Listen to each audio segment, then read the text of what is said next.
Hello everyone, welcome back to my channel Skillar. मैं हूं प्रियंका और जो आज की हमारी क्लास रहेगी, इस क्लास में एक्सरसाइज 7.5 के जो बचे हुए क्वेश्चन हैं उन्हीं को हम कंप्लीट करेंगे। ठीक है, तो पिछली क्लास में 16 क्वेश्चन कंप्लीट हो गए थे, तो पिछले वीडियो की लिंक आपको ऊपर मिल जाएगी और डिस्क्रिप्शन बॉक्स में जैसे जैसे हमारे चैप्टर कंप्लीट होते जा रहे हैं सभी के प्लेलिस्ट की लिंक मैं डिस्क्रिप्शन बॉक्स में मेंशन करते जा रही हूँ, तो वहां से आप आसानी के साथ कोई भी चैप्टर देख सकते हैं। ठीक है, तो क्लासेस स्टार्ट करते हैं। यहाँ पर हमने लिया है question number 17। So question number 17 में ये हमको दिया हुआ है और इसको हमको इंटीग्रेट करना है। cos x upon 1 minus sine x 2 minus sine x. ठीक है, तो इसको इंटीग्रेट करने के लिए सबसे पहले हम एक काम करते हैं। अगर आप देखें तो अगर इसको इंटीग्रेट करना है तो यहाँ हमने इंटीग्रेशन का साइन लगाया और ये लगेगा dx और इसको हम सपोज कर लेते हैं कि दिस इक्वल टू आई। इतनी बात क्लियर हो गई। अब अगर इसको इंटीग्रेट करना है तो इसको इंटीग्रेट करने के लिए अगर हम पार्शियल फ्रैक्शन भी करना चाहें तो एक काम सबसे पहले हमको करना पड़ेगा, जो साइन एक्स है अगर इसको हम कोई दूसरा वेरिएबल सब्सटीट्यूट कर दें, साइन एक्स को दूसरा वेरिएबल सब्सटीट्यूट कर दें तो साइन एक्स का डेरिवेटिव हो जाएगा कॉस एक्स, मतलब कॉस एक्स कैंसिल हो जाएगा। ठीक है, तो देखिए हमने सबसे पहले क्या किया, let sine X equal to T, integration by substitution method का यूज कर रहे हैं यहाँ पर हम। तो यहाँ पर हमने साइन एक्स को टी सब्सटीट्यूट किया क्योंकि साइन एक्स का डेरिवेटिव कॉस एक्स होता है, ये हमको पता है। ठीक है, तो साइन एक्स का डेरिवेटिव क्या हो जाएगा, कॉस एक्स, टी का डेरिवेटिव क्या हो जाएगा, डी टी ओवर dx। अब cos x dx को हटाना है तो cos x dx की वैल्यू चाहिए, ये dx यहाँ चले जाएगा तो यहाँ पर ये हो जाएगा cos x into D X equal to D T. समझ में आ गई बात। तो देखो हमारा जो साइन x है वो तो t से चेंज हो गया और जो cos x dx है वो dt से चेंज हो गया, सिंपल। ठीक है, तो ये क्या हो जाएगा, i equal to integration of cos x dx, cos x dx क्या हो गया, dt upon 1 minus sine x क्या हो गया, t। तो यहां पर 1 माइनस टी और 2 माइनस टी। अब आप देखिए ये सिंपल हो गया कि नहीं। ठीक है, क्योंकि ट्रिग्नोमेट्री थी, उससे बेटर अगर ऐसे हम करेंगे तो हम बड़ी आराम से कर लेंगे। तो देखिए अब क्या इसको आप सॉल्व कर सकते हैं, तो बिल्कुल यहां पर इसको इंटीग्रेट आप कर सकते हैं, लेकिन उसके पहले हमको करना पड़ेगा इसका पार्शियल फ्रैक्शन। क्लियर, तो चलिए करते हैं। तो सबसे पहले हमने उठाया फर्स्ट वी हैव, हमने क्या उठाया, 1 अपॉन 1 माइनस टी और 2 माइनस टी।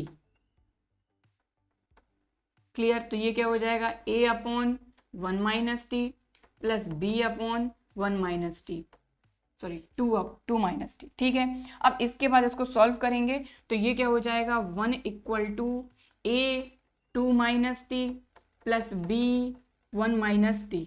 क्लियर, ठीक है, अभी तक जिस तरीके से क्वेश्चन करते हैं बस वही कर रहे हैं। तो यहाँ से क्या हो जाएगा, 2a और प्लस का b और t वाले जो टर्म्स हैं उनको अलग कर लेंगे। देखो a का माइनस टी में करेंगे तो ये हो जाएगा माइनस ए टी, तो t कॉमन ले लेते हैं तो ये हो जाएगा माइनस का a और माइनस का b, minus T into A minus A T minus B T, दोनों में से t कॉमन लिया तो माइनस ए माइनस बी और कांस्टेंट क्या हो जाएगा, 2a 1b, और यहाँ 1 ही है, डिनोमिनेटर से डिनोमिनेटर कैंसिल हो जाएगा एलसीएम लेने के बाद। अब देखिए ये क्या हो जाएगा, यहाँ पर t का जो कॉफिशिएंट है उसको कंपेयर करेंगे तो minus A minus B equal to 0, क्योंकि इस तरफ t नहीं है। अब यहाँ पर कांस्टेंट है 2a प्लस बी, तो ये हो जाएगा 2a plus B equal to, यहाँ पर कांस्टेंट है 1। अब इन दोनों इक्वेशन को अगर सॉल्व कर देते हैं तो देखिए माइनस बी प्लस बी है, सीधा सीधा ऐड कर देंगे तो ये कैंसिल हो गया, 2a में से a गया तो यहाँ आ गया a, 0 प्लस 1 1, यानी a की वैल्यू आ गई। अब a की वैल्यू रख देते हैं ये वाली इक्वेशन में, तो minus a minus B equal to 0, तो माइनस a की value 1 minus b equal to 0, minus b यहीं रहेगा, माइनस का 1 उस तरफ जाके प्लस का 1, तो b इक्वल टू हो गया माइनस 1। a की वैल्यू आ गई, b की वैल्यू आ गई, यहाँ पर पुटअप कर देंगे तो ये क्या हो जाएगा अपना 1 upon 1 minus t 2 minus t equal to, a की वैल्यू कितनी है 1, तो 1 upon 1 minus T. Clear, b की वैल्यू माइनस 1 है तो plus minus minus 1 upon 2 minus t. तो इसको हमने इसमें चेंज कर लिया। ठीक है, तो इसकी वैल्यू यहाँ रख देंगे और इंटीग्रेशन फाइंड कर लेंगे। क्लियर, ठीक है, तो चलिए कर लेते हैं। तो यहाँ पर क्या करेंगे, इंटीग्रेटिंग बोथ साइड, क्योंकि और कुछ तो यहाँ पर है नहीं। तो यहाँ पर इसका इंटीग्रेशन करेंगे तो ये dt upon 1 minus t 2 minus T. Clear. अब इसको इंटीग्रेट करेंगे तो integration dt upon 1 minus t और minus dt upon 2 minus T. Clear. ठीक है, तो ये तो सीधा सीधा फॉर्मूला बन गया अब अपना।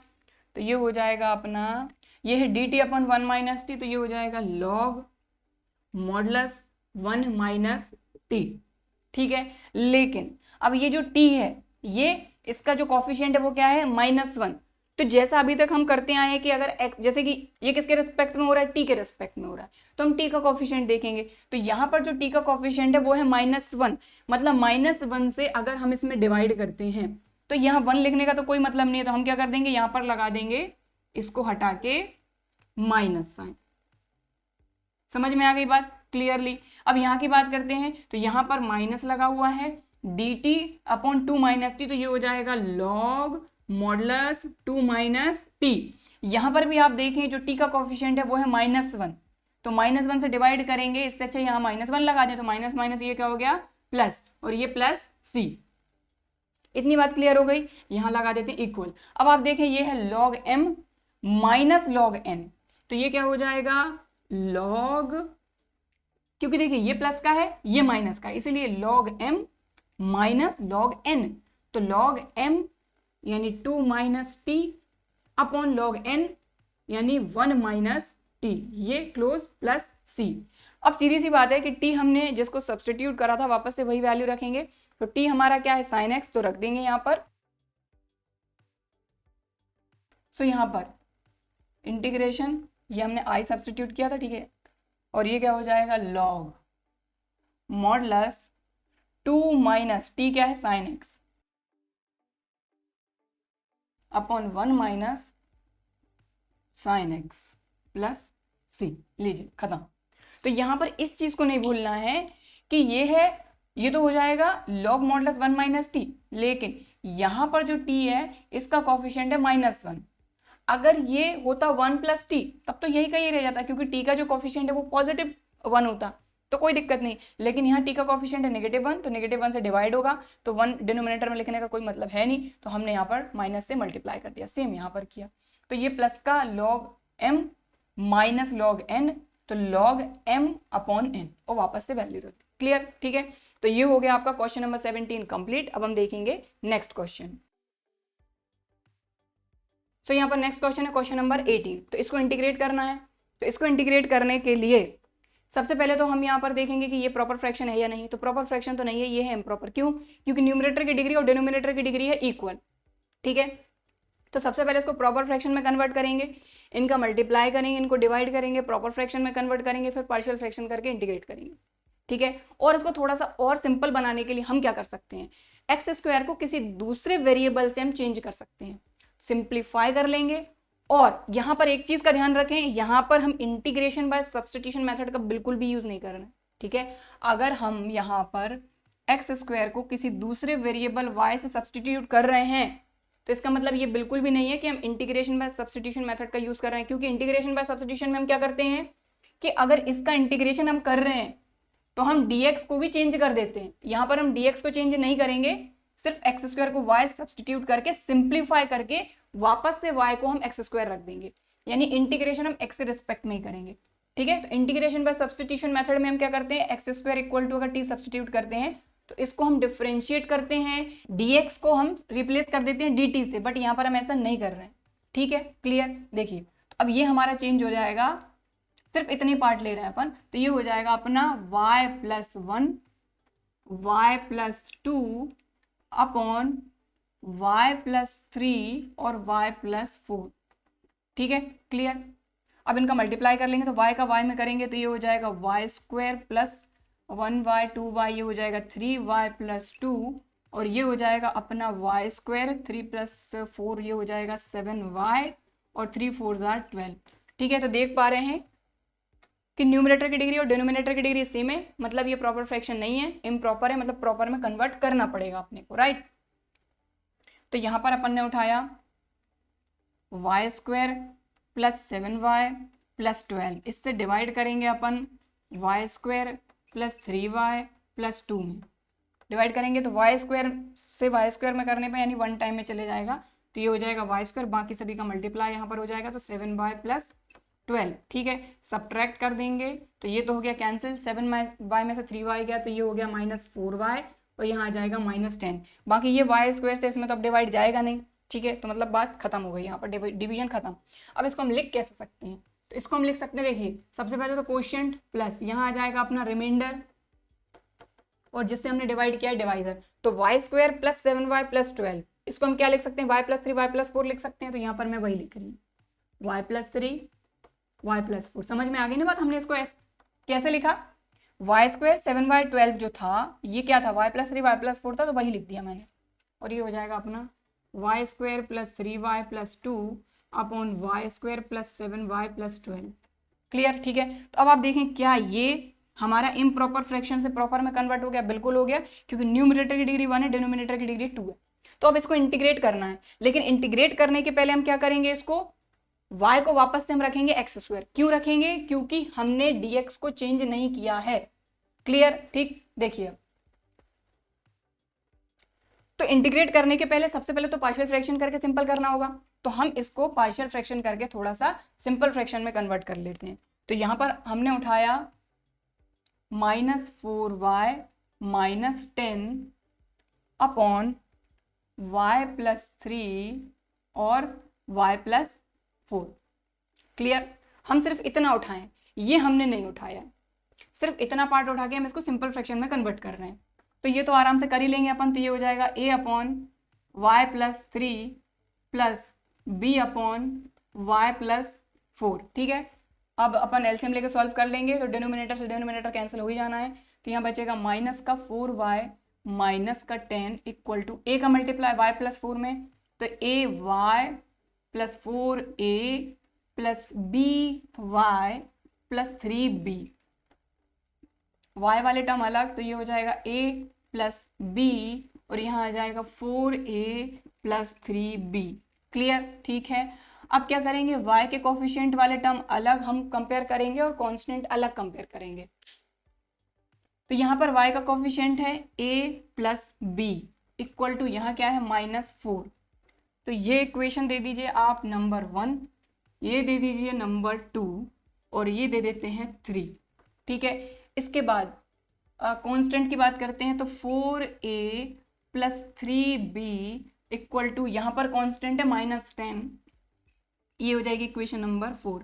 तो थर्ड और फोर्थ को सॉल्व करना है, तो थर्ड और फोर्थ को सॉल्व करने के लिए हम क्या करें, किसी भी एक का जो कोफिशिएंट है वो सेम बना लें।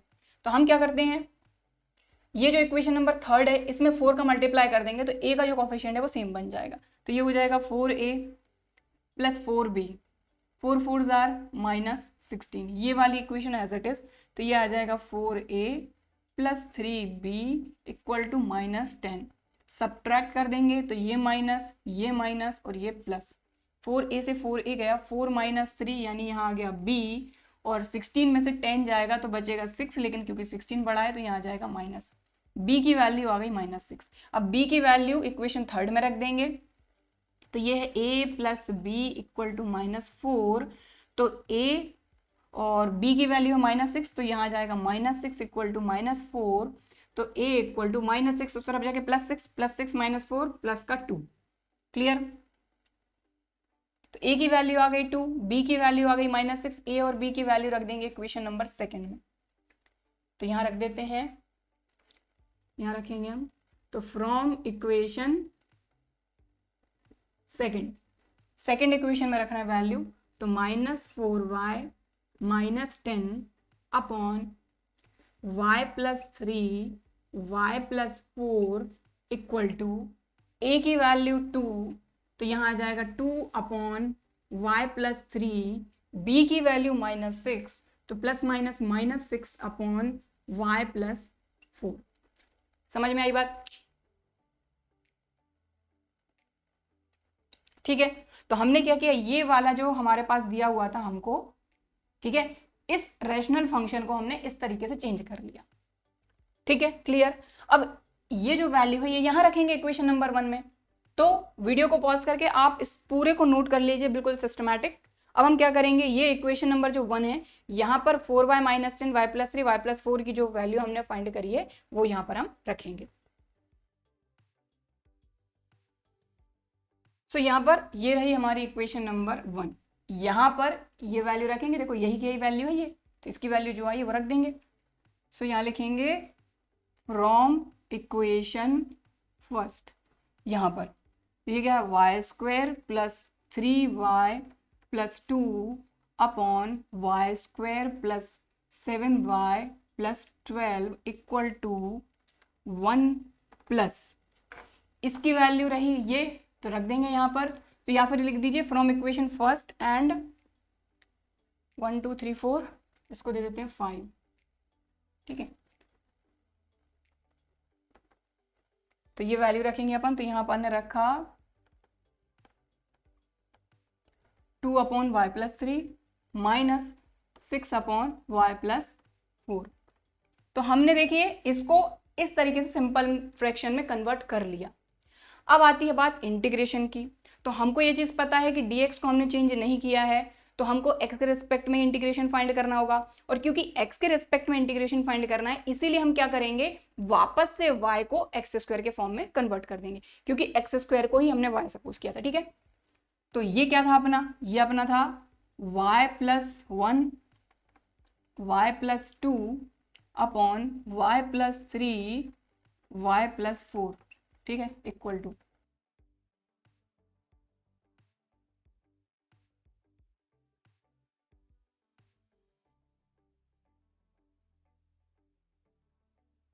तो अब हम वापस से क्या कर रहे हैं, y को रिप्लेस कर रहे हैं एक्स स्क्वायर से।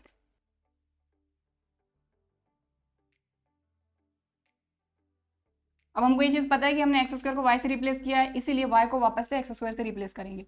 तो ये क्या हो जाएगा अपना X square plus 1 X square plus 2 upon x square plus 3 X square plus 4 equal to, ये क्या हो जाएगा, 1 अपना तो कांस्टेंट है एज इट इज, प्लस ये हो जाएगा 2 अपॉन y की जगह पे x square plus 3 minus 6 upon x square plus 4। Clear, समझ में आ गई बात। अब बिल्कुल आराम से हम x के रिस्पेक्ट में इसको इंटीग्रेट कर सकते हैं, ठीक है, क्लियर। तो चलिए इसको इंटीग्रेट कर देते हैं। तो यहां लगाया अपन ने इंटीग्रेशन का साइन,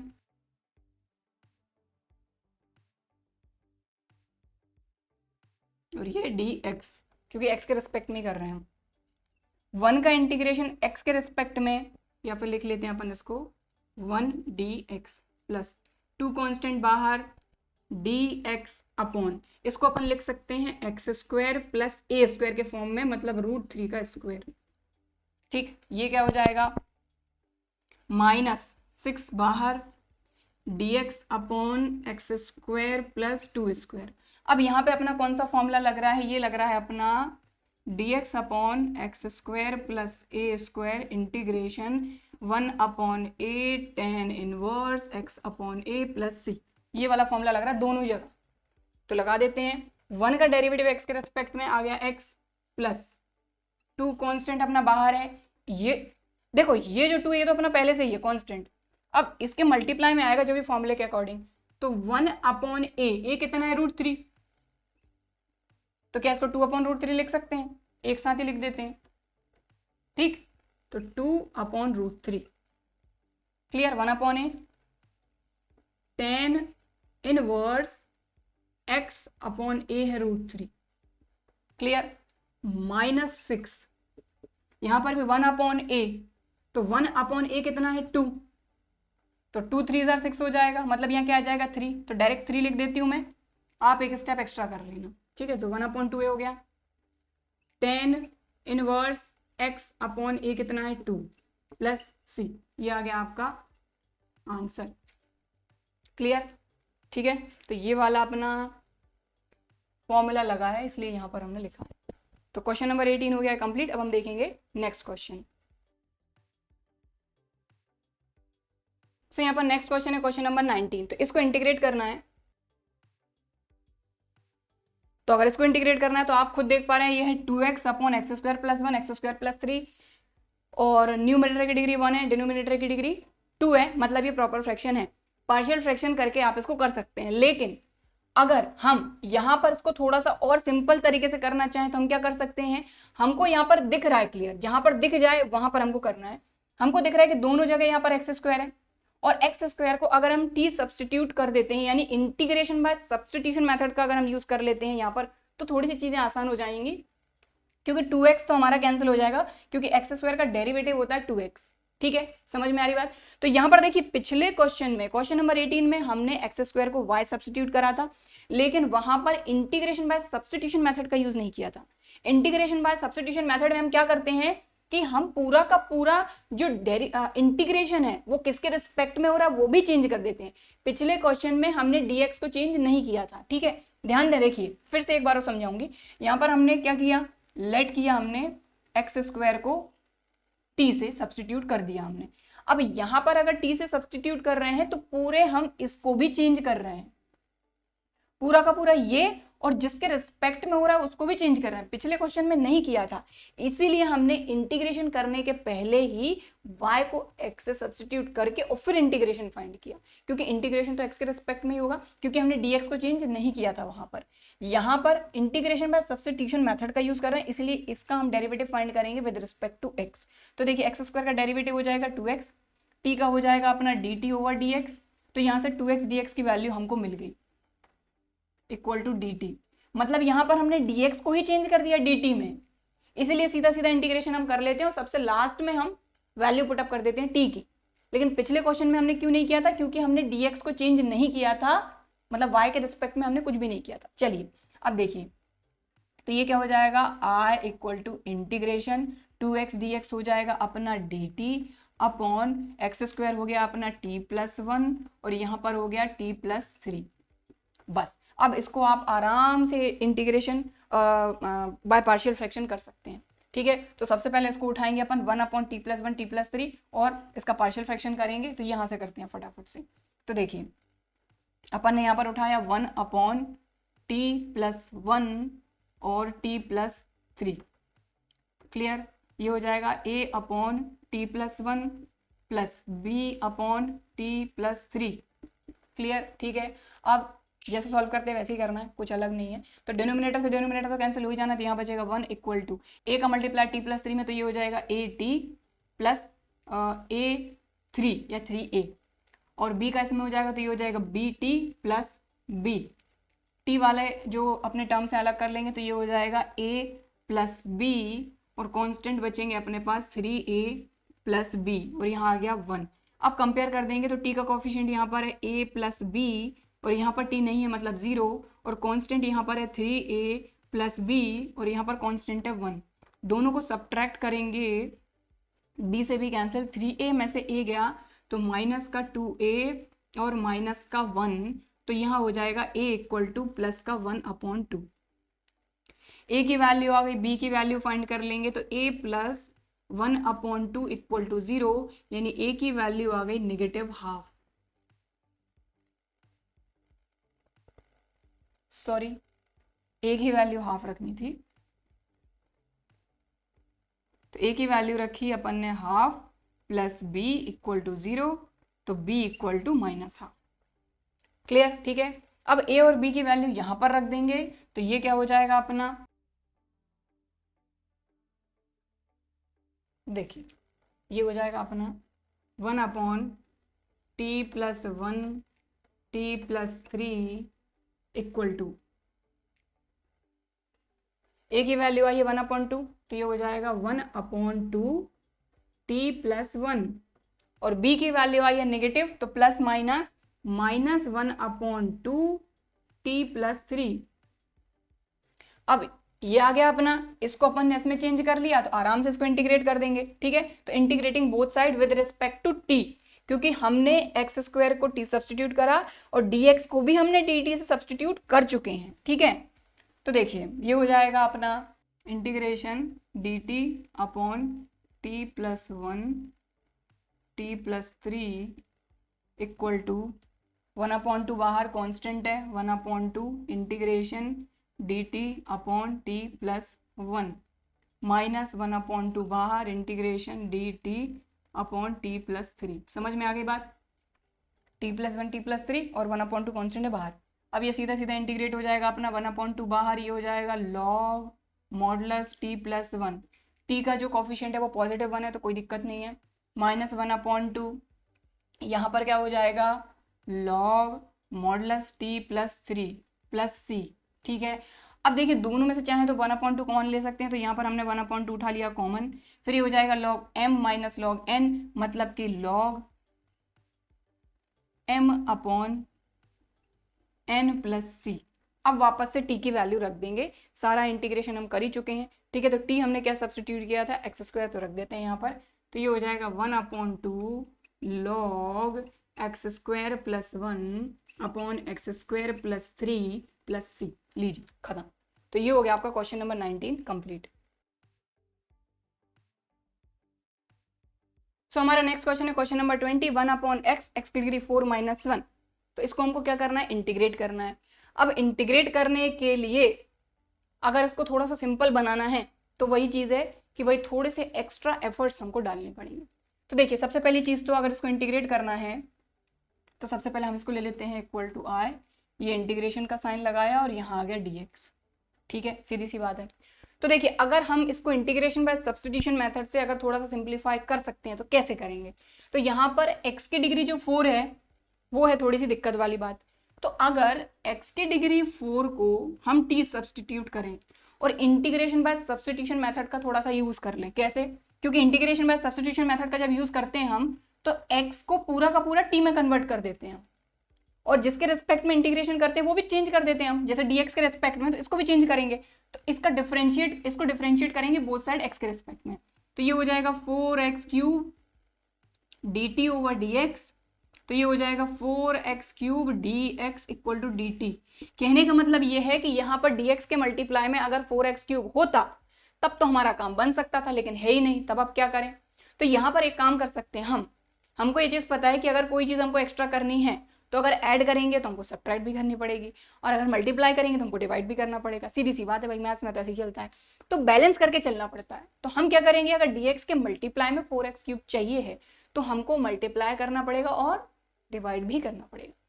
ठीक है, क्लियर। तो ये एक्स्ट्रा चीज कैसे आई ये हमने यहाँ पर देखा। देखो तो हमने यहाँ पर क्या किया, i इक्वल टू ये इंटीग्रेशन का साइन लगा हुआ है, यहाँ पर 4x³ का हमने मल्टीप्लाई कर दिया, ठीक है, और 4x³ का हमने डिवाइड कर दिया, बाकी x as it is, x की डिग्री 4 - 1 एज इट इज अपना। समझ में आ गई बात। अब 4x³ इंटू x का मल्टीप्लाई अगर आप करते हो, ठीक है, इस 4 को अपन बाहर कर देते हैं क्योंकि इसका तो कोई काम है नहीं, तो ये वाला 4 अपन ने बाहर कर दिया। ये इंटीग्रेशन अपना 4x³ तो अपने को चाहिए है यहाँ पर, और ये dx upon x³ into x, x की डिग्री 4 और यहाँ पर भी x की डिग्री 4 - 1।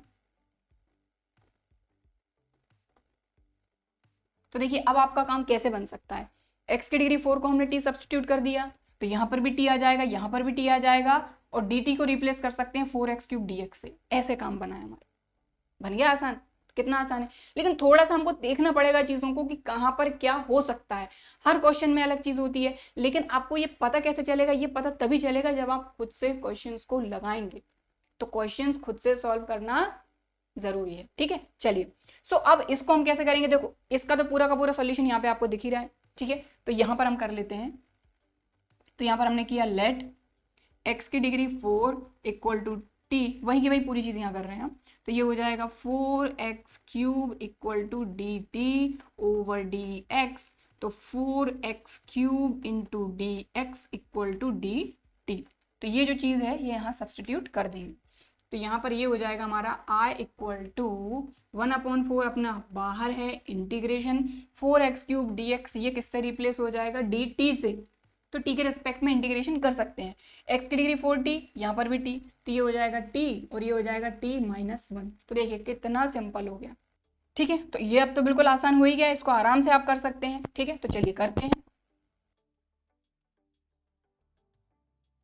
तो देखिए अब हम क्या करेंगे, हमने उठाया, सिर्फ इतना पार्ट उठा रहे हैं, पूरा हम ये i नहीं उठा रहे हैं, हम सिर्फ उठा रहे हैं 1/t t - 1।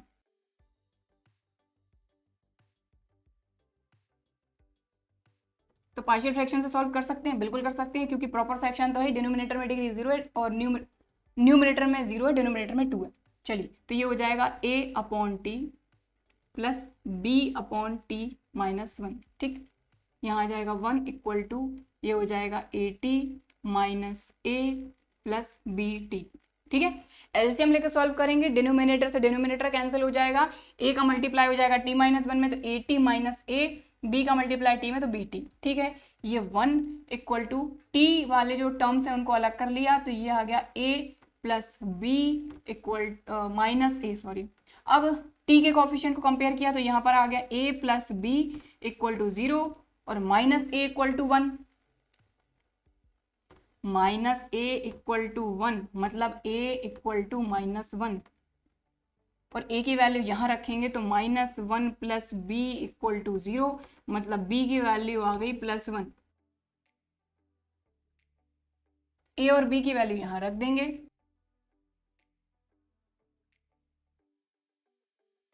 ए की वैल्यू माइनस 1 तो minus 1 upon T plus 1 upon T minus 1।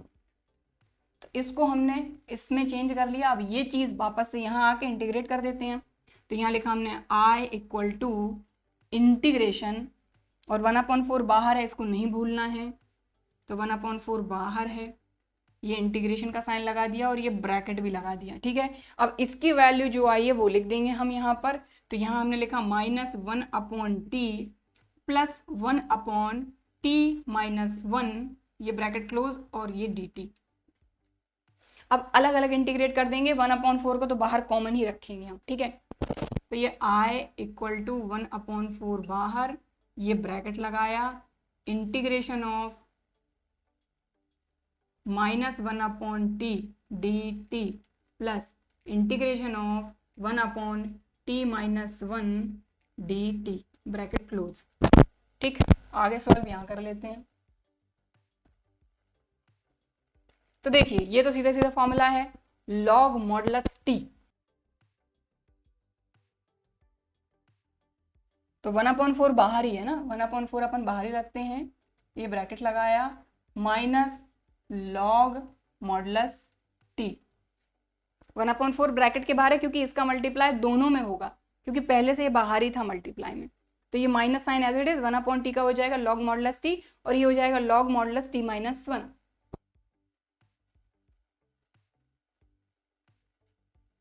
और यहाँ आ जाएगा प्लस सी, 1/4 का मल्टीप्लाई होगा सी में तो वापस से हम उसको सी ही लिख देंगे। ठीक है, चलिए अब आगे सॉल्व करते हैं अपन। i इक्वल टू 1/4, अब देखिए ये है लॉग, ये प्लस का है तो plus log m minus log n, बस उल्टा लिखा है log m minus log n, तो ये हो जाएगा log modulus m upon n plus c। अब वापस से t को रिप्लेस कर देंगे। ठीक है, तो t हमने क्या लिया था, x की डिग्री 4,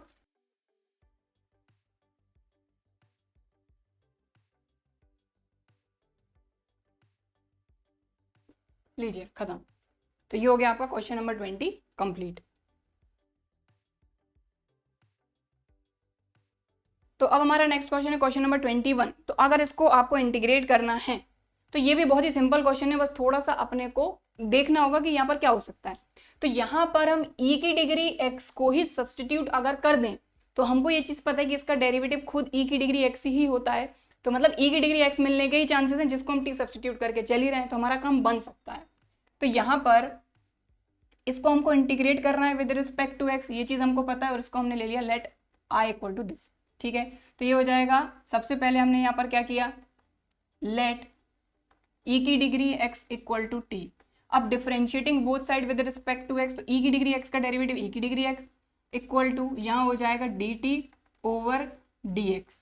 क्लियर, ठीक है, तो ये क्या हो जाएगा e की degree x dx equal to dt। अब आप सोचेंगे कि e की डिग्री x तो दिया ही नहीं है dx के मल्टीप्लाई में, कोई दिक्कत नहीं है क्योंकि हमको ये चीज़ पता है कि e की डिग्री x को हमने t ही सब्सटीट्यूट करा है।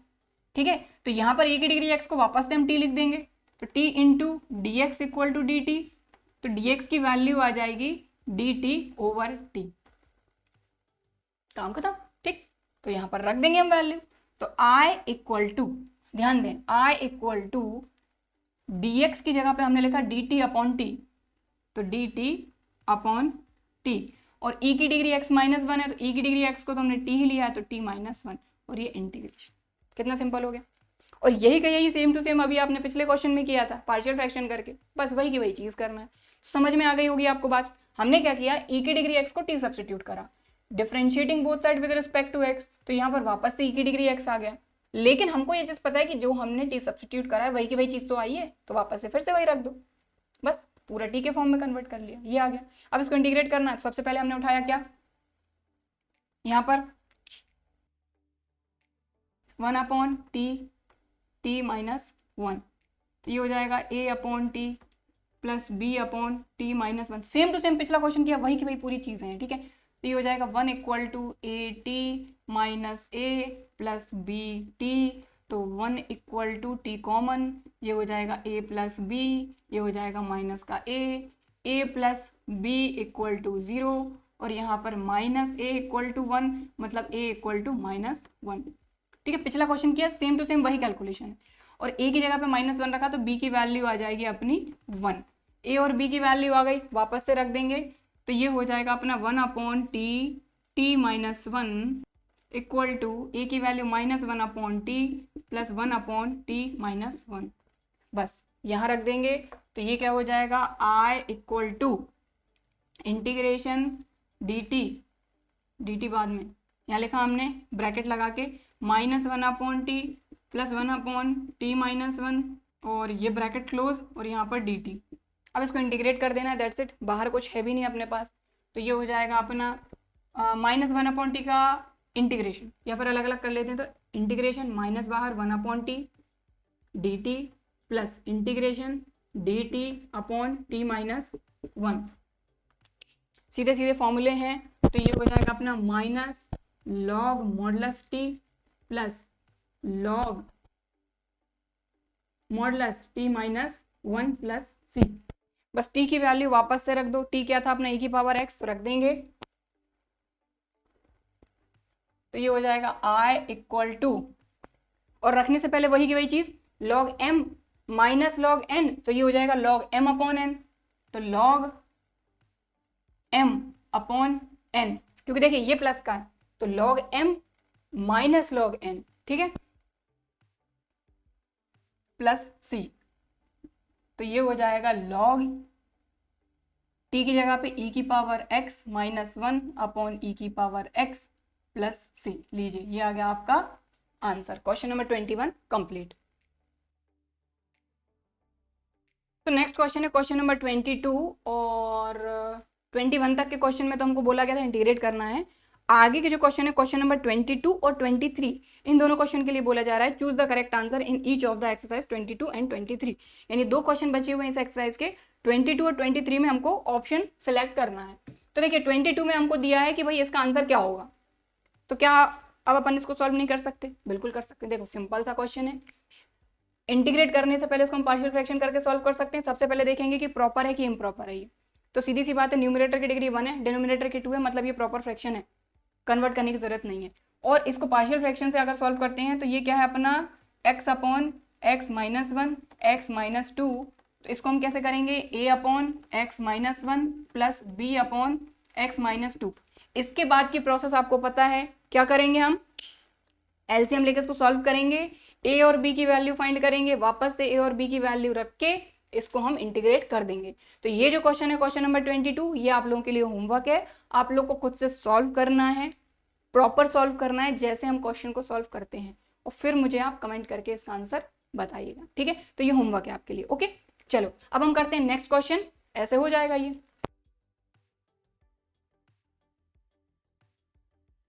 तो इसको इंटीग्रेट करना है, एक तरीका आपके पास क्या है, सीधा पार्शियल फ्रैक्शन कर दो। कैसे करोगे, a upon X plus B X plus C upon x square plus one, A B C की वैल्यू फाइंड करो, रखो, और फिर इसको इंटीग्रेट करो। एक और तरीका क्या है, सिंपल तरीका क्या है, हमको ये चीज़ पता है कि यहाँ पर एक्स स्क्वायर, अगर एक्स स्क्वायर को आप टी सब्सटीट्यूट करते हैं तो एक्स स्क्वायर का डेरिवेटिव हो जाएगा 2x equal to D T over D X. लेकिन हमको ये चीज़ पता है कि dx के मल्टीप्लाई में 2x नहीं है, लेकिन हम 2x का मल्टीप्लाई डिवाइड कर दें तो हमारा काम बन जाएगा। इसी तरह का एक क्वेश्चन हमने देखा था, तो ये और आसान तरीका है। तो तरीके कई हो सकते हैं, बस हमको देखना है कि किस तरीके से हम कर सकते हैं, ठीक है। तो एक तरीका यही है, a/x bx+c/x²+1, ये तरीका है, इससे भी कर सकते हैं, ठीक है, इससे भी ट्राई करना है अपने को, क्योंकि अपन प्रैक्टिस जितना कर लें उतना बेटर है। एक ये तरीका है, तो चलिए करते हैं इसको। तो यहाँ पर हमने क्या किया, 2x से मल्टीप्लाई किया और 2x से डिवाइड किया, ठीक है। तो ये क्या हो जाएगा 2x dx और 2x ये x, तो अपन ने 1/2 ये वाला बाहर कर दिया, ये वाला 2 बाहर कर दिया, x इंटू एक्स ये हो गया x² और ये हो गया x²+1, ठीक है। तो यहाँ पर अपन क्या लेंगे, let x² equal to t, derivative find करेंगे 2x equal to dt over dx, तो ये हो जाएगा 2x dx equal to dt, यहाँ पर वैल्यू रख देंगे, तो i इक्वल टू 1/2 बाहर अपना, 2x dx क्या हो जाएगा dt/t और t+1। अब अपन क्या कर सकते हैं, चाहें तो आप इसको पार्शियल फ्रैक्शन से भी सॉल्व कर सकते हैं 1/t t+1 को, ठीक है। और एक तरीका और है, क्या करेंगे, ये 1/2 एज इट इज। अब देखिए यहाँ पर न्यूमरेटर में क्या है, अपने पास 1 है, ठीक है। अगर 1 में हम t प्लस कर दें और t माइनस कर दें तो देखो ये 1 अपना एज इट इज है, हमने इसमें t को प्लस किया और t को हमने माइनस कर दिया, ठीक है। और ये अपना dt अपना एज इट इज बाहर है, अपॉन में है t और t+1, तो बिल्कुल पार्शियल फ्रैक्शन से भी आप इसको कर सकते हैं, 1/t t+1 को पार्शियल फ्रैक्शन से सॉल्व कर लीजिए और फिर आप इंटीग्रेट कर दीजिए। और एक काम और हम क्या कर सकते हैं कि हमको दिख रहा है t+1 और ऊपर कुछ नहीं मतलब 1 है, तो 1 में हमने t को ऐड कर दिया और t को सब्ट्रैक्ट कर दिया, बैलेंस होगा ना। अब क्या करेंगे, ये t+1 दिख रहा है कि नहीं, तो t+1 के साथ डिनोमिनेटर अलग और -t के साथ डिनोमिनेटर अलग, मतलब स्प्लिट कर देंगे। तो देखिए, तो इस तरह का क्वेश्चन हमने किया था क्वेश्चन नंबर 16 पिछली क्लास में। तो ये क्या हो जाएगा, i इक्वल टू 1/2 अपना कांस्टेंट बाहर रहने दीजिए, है ना। अब अपन ने क्या किया, t+1 के साथ अपन ने अलग कर लिया t इंटू t+1, ठीक है। और ये अपना क्या चल रहा है dt, ये इंटीग्रेशन लगा दीजिए बाहर 1/2 और ये इंटीग्रेशन, या फिर इंटीग्रेशन को भी अपन डिस्ट्रीब्यूट कर ही देते हैं, ये इंटीग्रेशन, ठीक। और -t के साथ अलग t+1 और ये dt और ये इंटीग्रेशन और ये ब्रैकेट क्लोज, समझ में आ गई बात, ठीक है। t+1 के साथ डिनोमिनेटर अलग, -t के साथ डिनोमिनेटर अलग, 1/2 अपना कांस्टेंट बाहर पूरे के मल्टीप्लाई में, इसलिए अपन ने इसको अंदर मल्टीप्लाई नहीं करा। अब देखिए t+1 से t+1 कैंसिल, t से t कैंसिल, क्या बचा, ये 1/2, ये ब्रैकेट, ये integration dt/t minus integration dt/t+1, ये ब्रैकेट क्लोज, ये हो जाएगा 1/2 bracket log modulus t minus log modulus t+1 plus c, clear, ठीक है। अब t क्या है हमारा, t हमने क्या लिया था x², वापस से रख देते हैं, तो ये हमने लिखा 1/2 log modulus x² minus log modulus x²+1 plus c, ठीक है, क्लियर। अब एक काम और कर सकते हैं, देखिए हमारे जो ऑप्शंस हैं उनमें log के साथ 1/2 है बट मॉडुलस x है। देखो एक काम हो सकता है, यहाँ पर आप चाहें तो इतना भी कर सकते हैं, लेकिन हम हमारे ऑप्शंस के हिसाब से देख रहे हैं कि हमारा ऑप्शन क्या हो सकता है। देखिए ये क्या है, log m की डिग्री n, तो ये n log m हो सकता है, तो ये 2 आगे आ जाएगा, तो ये आ जाएगा, देखो 1/2 अपना एज इट इज है, ये वाला, ये हो जाएगा 2 log मॉडुलस x, समझ में आ रही बात, n log m की डिग्री n, क्लियर, ठीक। और ये अपना एज इट इज है log modulus x²+1 plus c, इस 2 से ये 2 कैंसिल, तो ये हो जाएगा log modulus x minus log modulus x²+1 plus c। अब देख लेते हैं ऑप्शन क्या है अपना, log modulus x minus half, एक मिनट, ये हाफ का मल्टीप्लाई यहाँ पर भी होगा, यहाँ पर भी होगा और यहाँ पर भी होगा, चलिए आप देखते हैं। ये जो 1/2 था इसका मल्टीप्लाई यहाँ पर भी होगा, यहाँ पर भी होगा, तो हमने यहाँ पर भी कर दिया, यहाँ पर भी कर दिया, यहाँ पर भी कर दिया, यहाँ पर, बस यहाँ वाला कैंसिल हो गया। देखो a log modulus x minus half log x square plus 1 plus c, तो ए ऑप्शन आ रहा है हमारा करेक्ट। बी देखते हैं, बी में क्या दिया है, log modulus x plus half, तो नहीं है बी। सी की बात करते हैं तो माइनस लॉग एक्स, नहीं है। D half log modulus x, नहीं। तो मतलब जो ए ऑप्शन है वो है हमारा करेक्ट। ठीक है, क्लियर। तो ये हाफ का हमने अंदर यहाँ पर भी मल्टीप्लाई कर दिया, यहाँ पर भी कर दिया। ठीक है, क्लियर। तो ये हो गया आपका क्वेश्चन नंबर 23 कंप्लीट। ठीक है, तो इसको नोट करना चाहते हैं तो वीडियो को पॉज करके आप नोट कर सकते हैं। बाकी आज की क्लास में इतना ही। इस क्वेश्चन के साथ ही हमारी जो एक्सरसाइज 7.5 थी वो हो गई है खत्म। ठीक है, बाकी आपके लिए होमवर्क है क्वेश्चन नंबर 22 खुद से करना है, क्योंकि उस तरह के क्वेश्चन हम कई सारे कर चुके हैं इस एक्सरसाइज में। ठीक है, और क्वेश्चन को जरूर सॉल्व करना है और मुझे कमेंट करके इसका आंसर बताना है। ओके, ठीक है। सो आई होप कि आज की क्लास में हमने जो क्वेश्चन किए हैं ये आपको अच्छी तरीके से समझ में आए होंगे, वीडियो भी पसंद आया होगा। वीडियो पसंद आया है तो लाइक ज़रूर करिए, और अगर अभी तक चैनल को सब्सक्राइब नहीं किया है तो इसी तरह के और वीडियोस के लिए चैनल को सब्सक्राइब ज़रूर करिए। चलिए फिर मिलते हैं अगले वीडियो में, तब तक के लिए बाय एंड थैंक यू।